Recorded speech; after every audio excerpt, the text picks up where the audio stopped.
habíamos hablado de los hongos también, y habíamos hablado de los virus, que son importantes, que son ¿por qué lo estudiamos? Porque son los principales agentes causales de enfermedades, ¿no? Enfermedades infecciosas que pueden ser bacterianas, virales, micóticas. Pero también tenemos enfermedades que se dan por parásitos, ¿no? Parásitos, y cuando hablamos de parásitos es aquel que depende de un hospedero para poder vivir. Pero no es que en ambos casos ambos se beneficien, sino que solamente uno se beneficia para vivir y el otro sufre daño, como es el caso de esta enfermedad que vamos a hablar hoy día, de la enfermedad de Chagas. La enfermedad de Chagas es una enfermedad que se da, o también conocida como tripanosomiasis americana, causada por el Trypanosoma cruzi. Y vemos aquí en la pantalla, ¿no? Eh, algunas fotografías de lo que nosotros no podía, eh, cómo es lo que nosotros podíamos identificar o los causales de esto. Al centro vemos acá el Trypanosoma cruzi, que lo hemos visto también al microscopio el día viernes en el laboratorio, ¿no? Vimos ahí casi muy similar a lo que vimos, ¿no? Al Trypanosoma cruzi flagelado, vemos ahí. Y el vector lo vemos acá al costado, ¿no? Que es la chirimacha, que lo llamamos nosotros acá. Usualmente más es en Arequipa, ¿no? Zona más endémica, uh, o son los triatomos infectas, ¿no? La chirimacha lo conocen en Arequipa. Este es el vector que contagia, ¿no? Se transmite a través del vector, a través también de la madre en el embarazo, también por una transfusión sanguínea, pero sobre todo por la picadura de este insecto. Y no solamente porque pica, sino porque pica y al picar le crea una pequeña lesión y después de picar, este vector hace su deposición en esa zona. Y ahí en esa deposición, en sus heces, está el Trypanosoma cruzi que infecta, ingresa al organismo y se produce todo el ciclo. En la parte inferior derecha vemos estas viviendas rurales en las cuales están fabricadas con techo de paja o son de adobe, ¿no? Donde predominan de vectores, ¿no? Entre átomos, infectantes. Arriba, en la parte superior, vemos también el síndrome de Romaña, donde está el párpado ahí inflamado, ¿no? Y eh, es un tema que todavía acá es un poco difícil de poder manejarlo.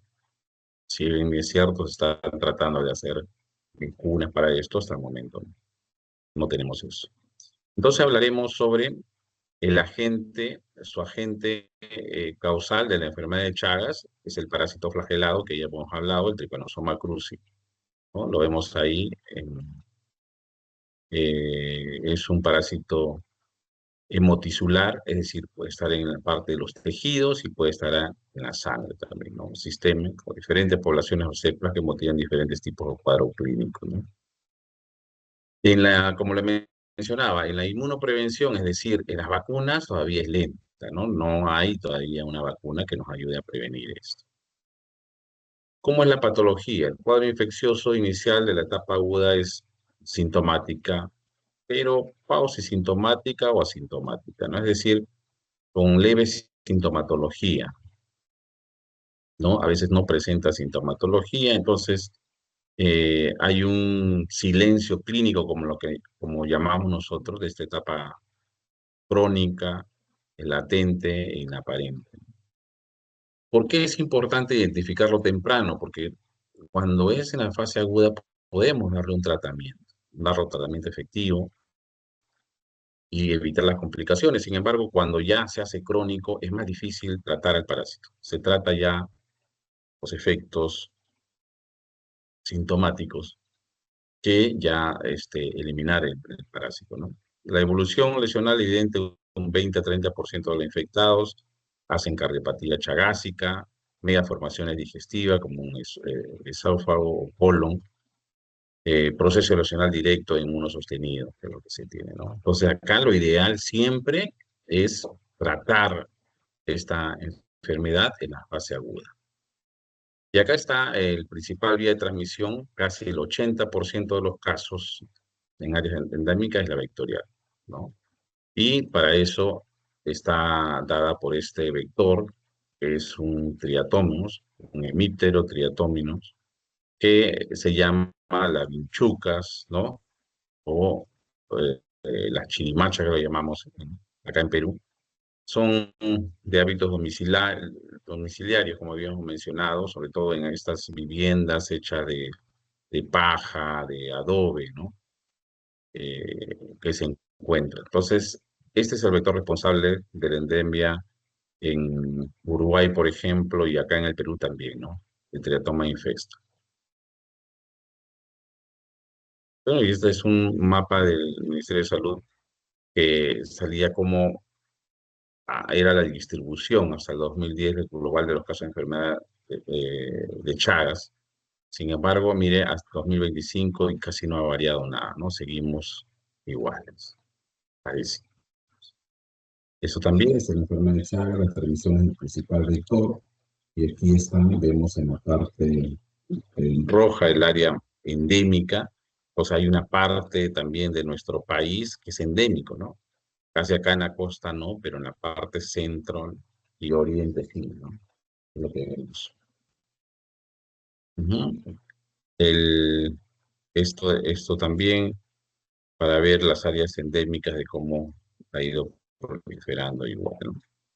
Entonces, esta enfermedad es curable casi al 100%. Si se trata, como le mencionamos, en la fase aguda. Tratamiento para eso con medicamentos, con antiparasitarios de amplio espectro, o también son antibacterianos, bentinidazol, nifurtimox, ¿no? Son los que se tratan con esta enfermedad. El tratamiento a veces puede ser prolongado, puede ser por cuatro meses, o unas semanas, pero es un tratamiento eficaz, ¿no? La enfermedad de Chaga se menciona que en las Américas más de 21 países tienen esta endemia y afecta a más de 6 millones de personas, ¿no? ¿Cuáles son los países que tienen mayor caso de esta enfermedad? A la cabeza Argentina, Brasil, México, Bolivia, ¿no? Y se menciona que hay más de 30.000 nuevos casos cada año y 12.000 muertes en promedio. 8.600 recién nacidos se infectan durante la gestación y actualmente se menciona que unos 70 millones de personas en las Américas viven en áreas expuestas a Chagas y están en riesgo de contraer la enfermedad, ¿no? Si viven en estas zonas endémicas, si viven en estas zonas donde todavía predomina este vector y no hay cambios para eso ni para la prevención, entonces tienen todas estas personas el alto riesgo de contraer esta enfermedad. Entonces son datos bastante importantes, ¿no? ¿Cuáles son los países, habíamos mencionado, que tienen mayor número de casos por transmisión vectorial? Es Bolivia, Argentina, Paraguay, ¿no? Y debido a transmisión vertical, es decir, de madre a hijo, ¿no? Argentina, México y Colombia, ¿no? Entonces, esta enfermedad de Chagas, por Trypanosoma cruzi y la transmisión vectorial por estos insectos, los triatominos, y la no vectorial de madres a hijos, o también se puede contagiar por hemoderivados, por trasplante de órganos, por ingesta de alimentos contaminados o por accidente de laboratorio. Aunque accidentes de laboratorios ha sido los menos, ¿no? Muy pocas no se han reportado casos de esto, ¿no? Pero sí es un riesgo para esto, ¿no? Es un riesgo. Entonces, si nosotros pensamos actualmente que esta enfermedad solamente se da en zonas endémicas, estamos entrando en un error, ¿no? De repente eso podría ser hace un par de décadas atrás, pero actualmente hay presencia de pacientes infectados en países no endémicos, ¿no? Entonces, por lo tanto, ya si tenemos un paciente infectado, puede existir este riesgo en esta zona donde no son endémicos, de transmitir esta enfermedad, ¿no? Independientemente de la presencia del vector o no, porque también puede ser a través vertical, ¿no? De vertical o de transfusión de sangre con estos hemoparásitos, ¿no? Entonces es importante eso.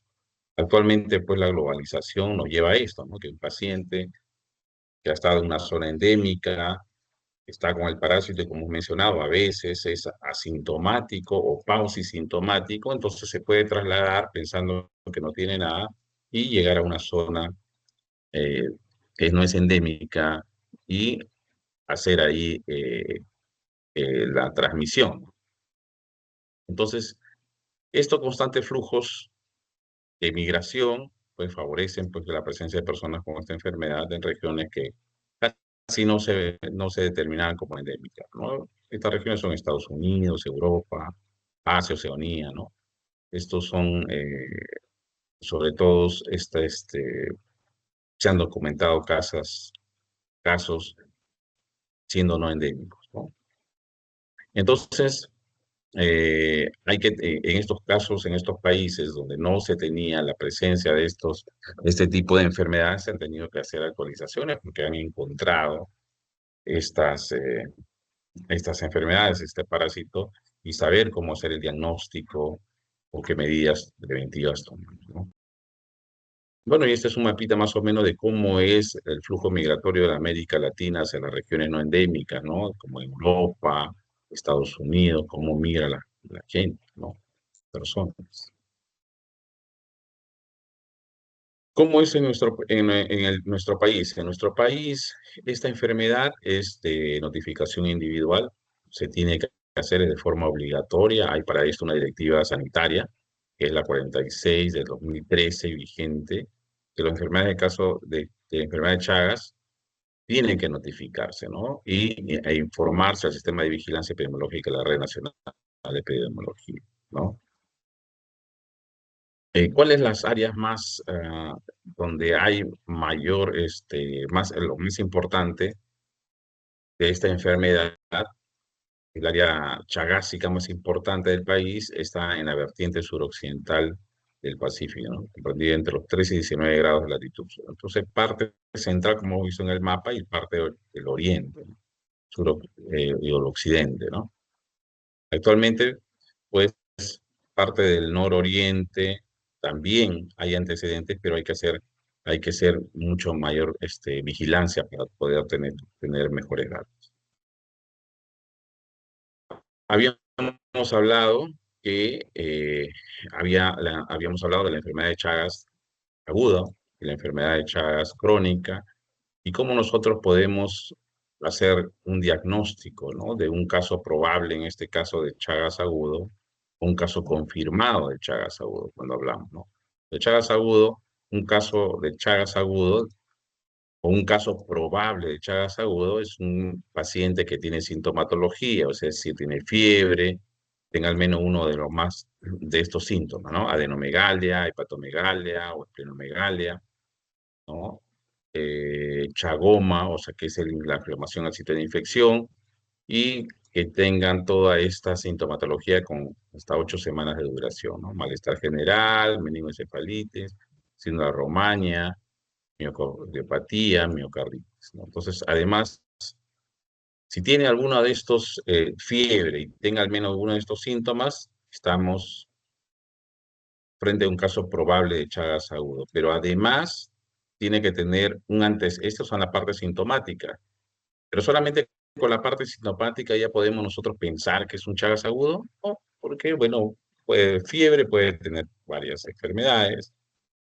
También puede tener adenomegalia, hepatoesplenomegalia, ¿no? Por algún otro tipo de infección. Entonces también tenemos que revisar la parte epidemiológica.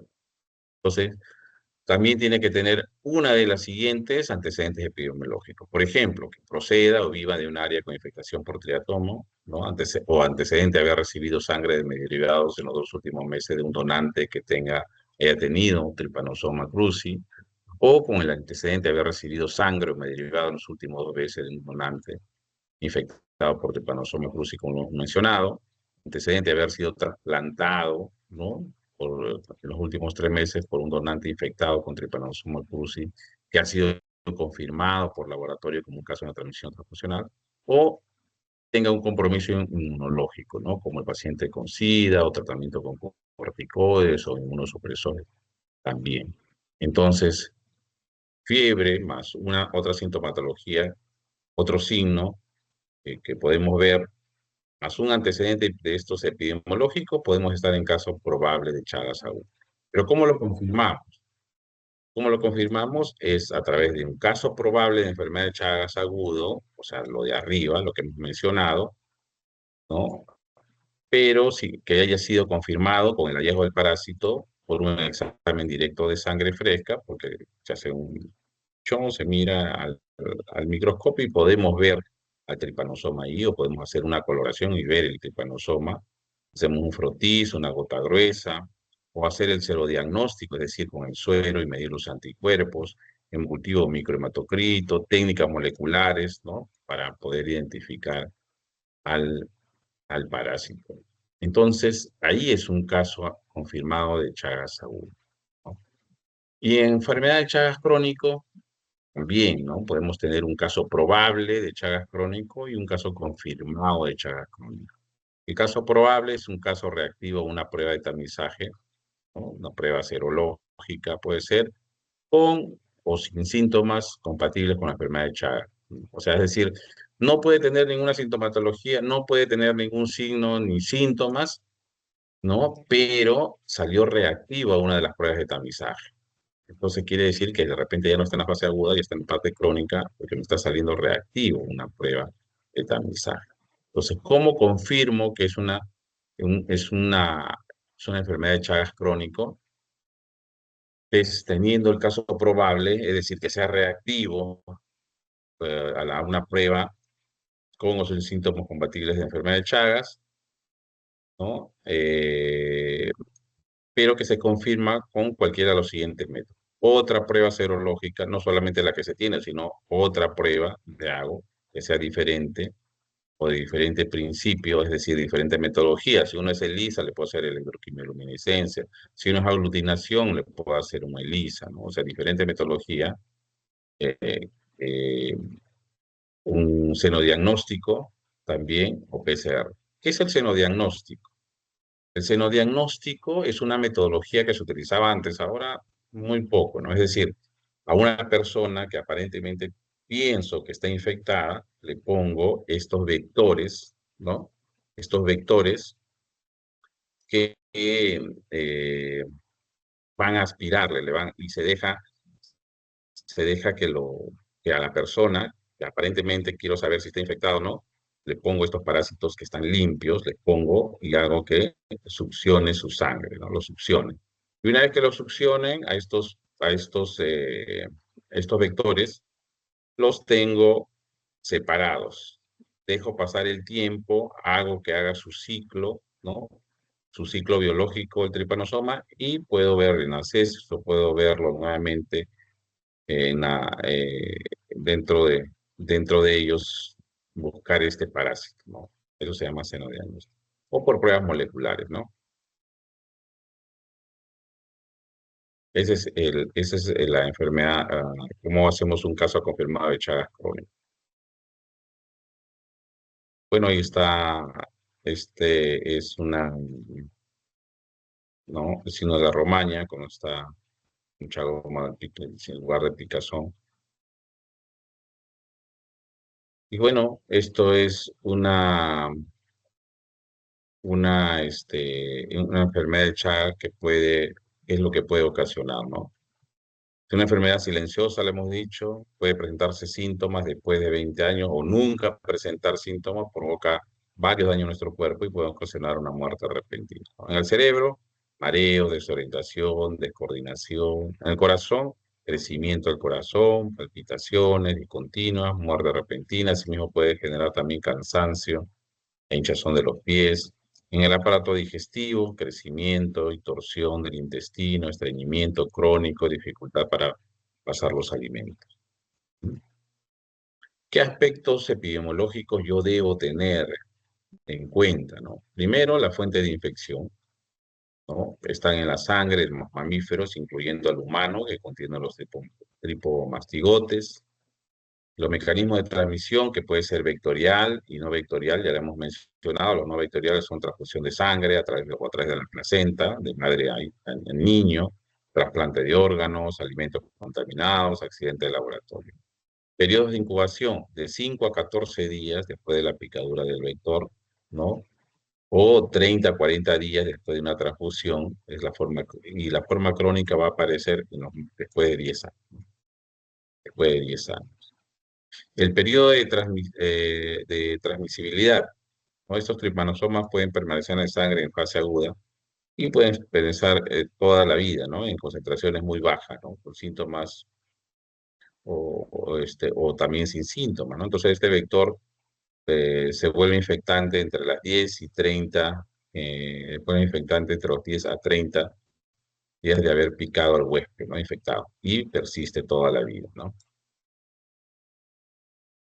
En cuanto a la cadena epidemiológica, el reservorio por lo regular son los mamíferos pequeños, en el Perú los animales cinantrópicos, cuy, ratones, ratas, también, ¿no? Hay un reservorio ahí, ¿no? El perro, el gato, también pueden haber ovinos, animales silvestres también, ¿no? El vector, ya hemos mencionado que son los triatominos, ¿no? El huésped, todas las personas son susceptibles de enfermar, ¿no? El humano, por lo general, adquiere la infección durante el sueño, ¿no? Porque está dormido y ahí pica el vector, ¿no? Y como habíamos mencionado, las viviendas aquí cumplen un papel importante, ¿no? En este especial, como habíamos hablado, las zonas rurales, estas casas hechas de adobe, de paja, ¿no? ¿Por qué? Porque ahí se pueden camuflar estos vectores, ¿no? Entonces, esta enfermedad se puede mencionar que es de distribución rural, suburbana y se acompaña pues de la pobreza, básicamente. ¿Por qué? Porque están hechas estas viviendas de estos materiales, ¿no? Entonces, pero solamente en esa zona pueden tener la enfermedad de Chagas, no, porque hemos mencionado, ¿no? Que estas personas pueden trasladarse actualmente a las zonas urbanas y llevar ese tipo de infección, ¿no? Y entonces se pueden transmitirlo de forma no vectorial, ¿no? Que son los más evidentes. Mire, acá está el ciclo, cómo es el ciclo de vida, ¿no? De esta infección. Empezamos en esta parte aquí, cuando dice dónde iniciamos, ¿no? Aquí está. Mire, acá siempre vamos a ver esta parte, un triangulito donde dice I, donde dice inicio de la infección. Y la D, el diagnóstico posible. ¿Dónde podemos nosotros hacer el diagnóstico, ¿no? Acá se supone que esta es una persona que está infectada, empezamos, ¿no?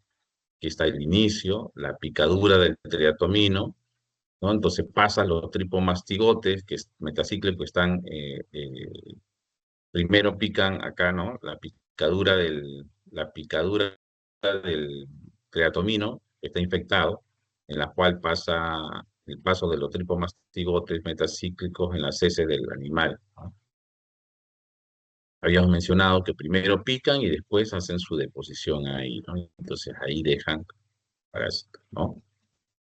Después estos tripomastigotes metacíclicos que ya van a penetrar a través de la sangre, van a penetrar las diferentes células alrededor de la picadura, ¿no? En su interior, y ya dentro de su interior se van a transformar en mastigotes. Entonces vemos acá en la parte número 2, ahí vemos cómo estos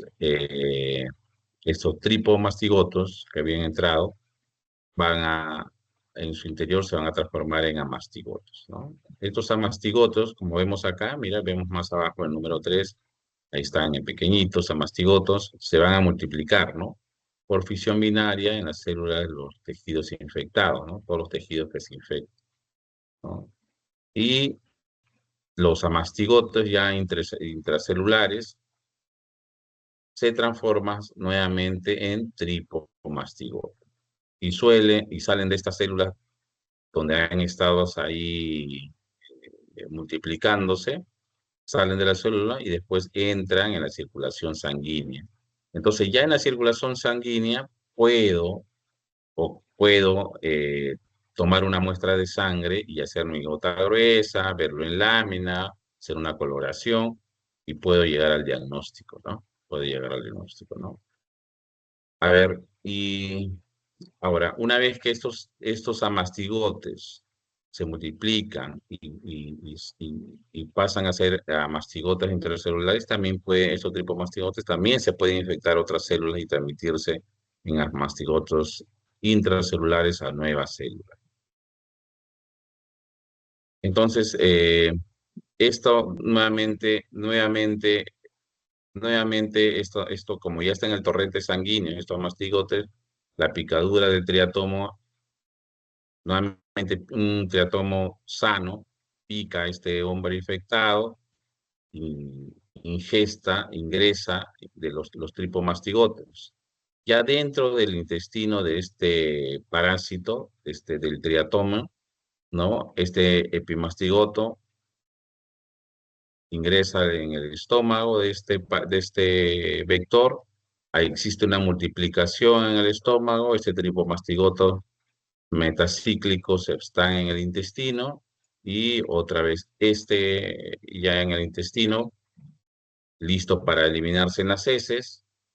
El triatomo pica a su nuevo hospedero, pica y pone sus heces ahí y ahí van a tener nuevamente infectado con el tripomastigote, ¿no?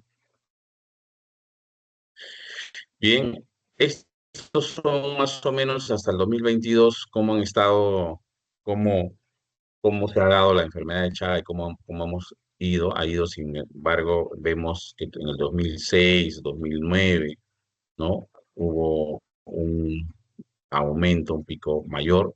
Sin embargo, en el 2020, 2021, 2022 ha disminuido y básicamente tal vez por también el tema de la pandemia implicó en eso, ¿no? Este es el mapa de casos de enfermedad de Chagas por distritos en el Perú, por distritos y donde estamos. Usualmente vemos pues, más en la zona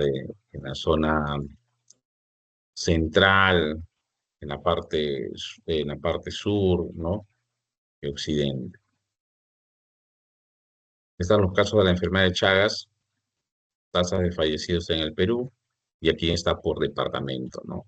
Tipo de diagnóstico confirmado por la enfermedad de Chagas, probable, total de casos, ¿no? Y acá está el número de fallecidos, ¿no? Hasta el momento, el porcentaje de las personas, el número de fallecidos, nada, ninguno experimento, ¿no? En ese grupo. Este grupo de edad de género también en 2022, casi en niños, con mucho, adolescentes de 12 a 17 años. La mayoría son entre jóvenes de 18 a 29 y 30 a 59, ¿no? Adultos mayores tampoco. En género casi son iguales. Y esto es por grupos de edad y años, ¿no? Como lo habíamos mencionado anteriormente. Entonces, nada más que este es graficado. Igual, esto es por sexo, que casi no discrimina. Habíamos mencionado que 14 tanto masculino como femenino. Y bueno, este es como una tasa de Chagas por donantes de sangre. Entonces, es un estudio de donantes de sangre y se hizo las pruebas tamizaje para poder saber cuántos habían reactivo, ¿no? En el 2012, 3.954 unidades que se tamizaron. ¿Y cuántos dieron reactivo a la enfermedad de Chagas? 34, ¿no? Mire, de ahí 4.000, en el 2013, 4.174 y 54 cero reactivos. O sea, tenemos más o menos entre 0.5 a 1.29 que podrían tener esta enfermedad de Chagas, ¿no? Miren, fase crónica, sintomático, y la persona puede donar, ¿no? Por eso es que también se incluye dentro de nuestro protocolo en bancos de sangre, ¿no? Y está el tamizaje de donantes de sangre, bueno, este es Uruguay, este es en las Américas, número de infectados, ¿no? Y acá está el número de infectados y estos nuevos casos de transmisiones y los casos de enfermedades congénitas. Bueno, y acá es donde está el vector, donde pueden almacenarse, ¿no? Hemos visto, también podemos contagiar por los alimentos, ¿no? Contaminados con las heces de estos vectores, así que es importante. Las casas, ¿no? Las casas, estas casas rústicas que están con esteras o con pajas, son sitios donde pueden estar ahí camuflados estos vectores y nos pueden ocasionar este tipo de enfermedad, ¿no? ¿Dónde encontramos este tipo de casa? En las zonas rurales, ¿no? Entonces, eh, actualmente se menciona que en toda América, solo el 1% de las personas infectadas por Trypanosoma cruzi, en su total son unos 8 millones de personas, reciben un adecuado y suficiente diagnóstico y tratamiento, ¿no? Entonces, muy poco, ¿no? Entonces, ¿cuáles son las medidas preventivas que tenemos que tener nosotros? Es controlar el vector, ¿no? Entonces, tenemos que controlar estos lugares donde existe vector para evitar esta enfermedad, este tipo de enfermedad. Bien, eh, bien, ahí hay unas referencias. El Ministerio de Salud con el Instituto Nacional de Salud todos los años sacan los datos estadísticos actualizados, ¿no? Y y tenemos ahí algunos datos importantes para que puedan ustedes tomarlo en cuenta y sirvan como un preámbulo de lo que ustedes pueden ir buscando en esto, ¿no? Entonces, hemos visto estos parásitos nosotros en las prácticas de laboratorio, ¿no? Y esa es la forma de hacer un diagnóstico directo, ¿no? Con una coloración, un examen directo de sangre o una prueba serológica para confirmar, ¿no? Como habíamos mencionado. Bien, ¿tienen alguna pregunta hasta ahí? No, doctor, todo claro. Bien, correcto. Si es así, entonces, bueno, damos por concluida la clase. Todavía nos queda un tema más, creo que es de Immunolepis. Sí, me confirma nomás la fecha y lo programamos. Bien, Listo, doctor, yo le confirmo la fecha de la siguiente clase. Gracias por la clase del día de hoy, doctor. gusto. Ahorita vamos a pasar a esta.